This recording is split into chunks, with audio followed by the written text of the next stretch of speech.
Okay, welcome back, amazing people, to this episode of Christianity over Islam with Shamoun. And on today's episode, a Muslim melts down over this Quran's contradiction.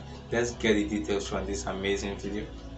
From the Quran, I can't prove. Say it louder. Wait. Say it slowly and loud. I can't prove so many things from the Quran. You can't. For example, if you ask me,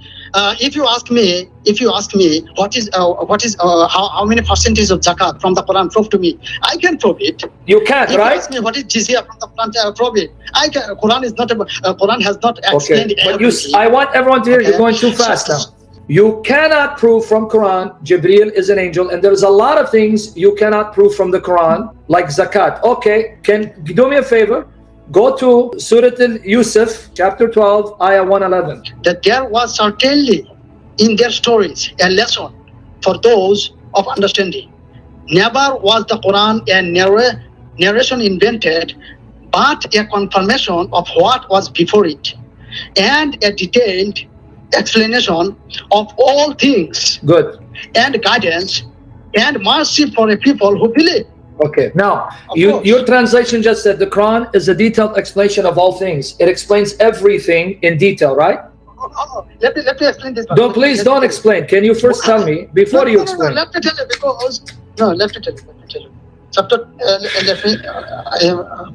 Okay. One second. Yeah. 1 second. We'll give you 2 seconds. Okay, so the Quran says that it has explained all things. What is meant by all things? Here, all things doesn't mean that it has explained mathematics, physics, chemistry, show me where it says that. Biology, astronomy. Show me where it says that.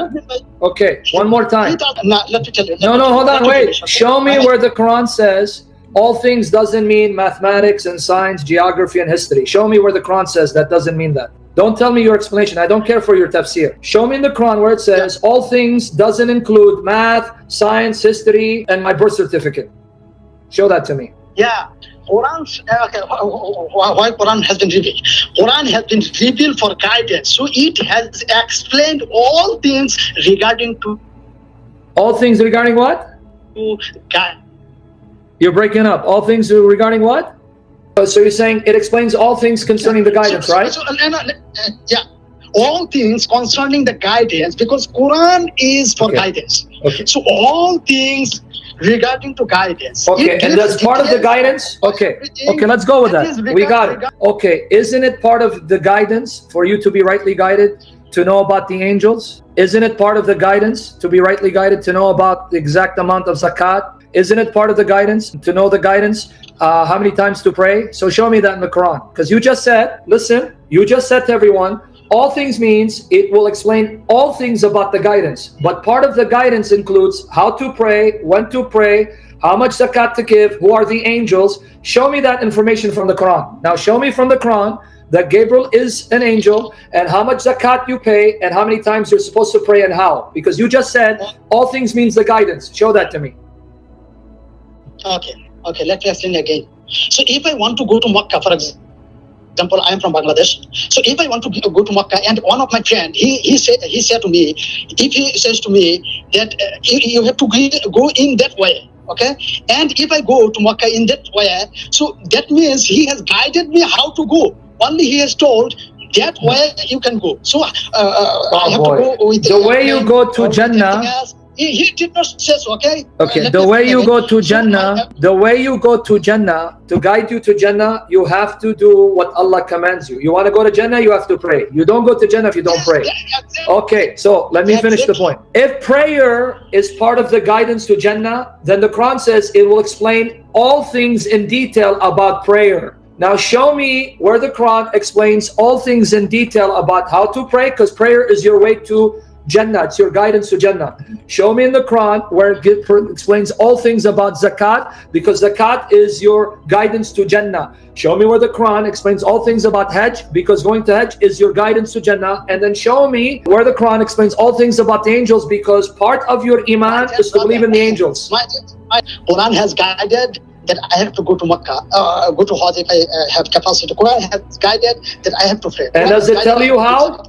Okay, Guys, before we continue with our video, if you're saying that the Quran is a detailed explanation of all things, it means that it leaves no stone unturned. You have to explain everything explicitly on how they are. And one of it is that you cannot prove from the Quran that Jibril is an angel or the Holy Spirit. He always says it will give you a very broad explanation to all these things.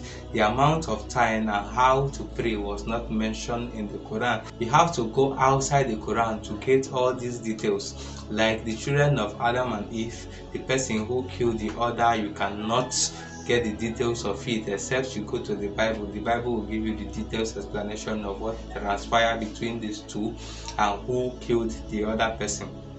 And you see that the Quran in itself is contradictory because it does not give a detailed explanation, and it is not according to what the Muslims are saying that you explain everything in details.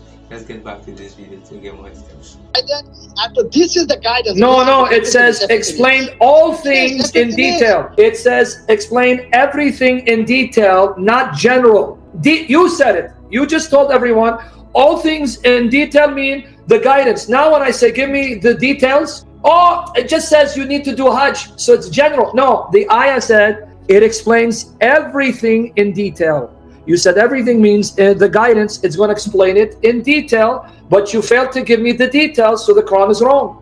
Chapter 17 verse 1 is a contradiction if you heard me correctly. So let me repeat my point, Shuaib. Don't tap dance because I'm not going to let you run. In 17 verse 1 it says, glorified be he who took a servant by night from the sacred mosque to the farthest mosque. In the Quran it says the Quran is a book that explains all things in detail. Chapter 6 verse 114, chapter 12 verse 111, even chapter 10 verse 37, I add more verses, chapter 16 verse 89, chapter 41 verse 3. If the Quran fails to provide details, that means the Quran is a lie, it is full of errors. You need to now destroy the Quran because it fails its own test. So I'm going to ask you again, provide the details from the Quran. What is the sacred mosque? What's the farthest mosque? And who is this servant? You have to show me from the Quran. And then explain to me in chapter Surah verse 111, who is Abu Lahab? You have to show me from the Quran. If not, then your Quran is full of errors, it's full of holes, it's full of contradictions. Stop being a Muslim. Now you're telling me, show me from the Quran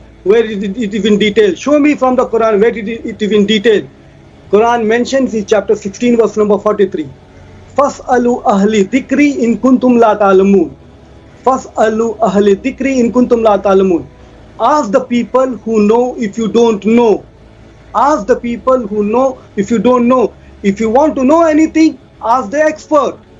This is the guidance from the Quran. Fas'alu ahli dhikri in kuntum ta'lamun. So Quran is giving you guidance to know everything in detail. Okay, first of all, thank you for again proving the Quran is full of contradictions. Guys, I want you to hear, he misquoted chapter 16 verse 43, but let's go with his interpretation. He said at 16:43, ask the people of knowledge if you don't know. But hold on, if that's correct, that the Quran is saying go ask other people besides the Quran, you just destroyed the Quran and you helped me prove the Quran is not from your God because you just introduced another contradiction. Good job, Shuaib. Because now let me read to you chapter 12 verse 111. Indeed, in their stories there's a lesson for men of understanding. The Quran is not a forged statement but a confirmation of Allah's existing books and a detailed explanation of everything and a guide and a mercy for the people believe. A detailed explanation of everything, not some things, everything. And in case you still don't get it, chapter 41 verse 3, a book whereof the verses are explained in detail. But thank you for now introducing another contradiction, because one verse says ask people who know, so you need more than the Quran, but these verses say no, all you need is the Quran. Thank you for destroying the Quran. But I thought you were trying to prove that the Quran is the word of Allah, but you are helping me prove it is a false book. Thank you. Okay guys, welcome back. That was a very amazing one.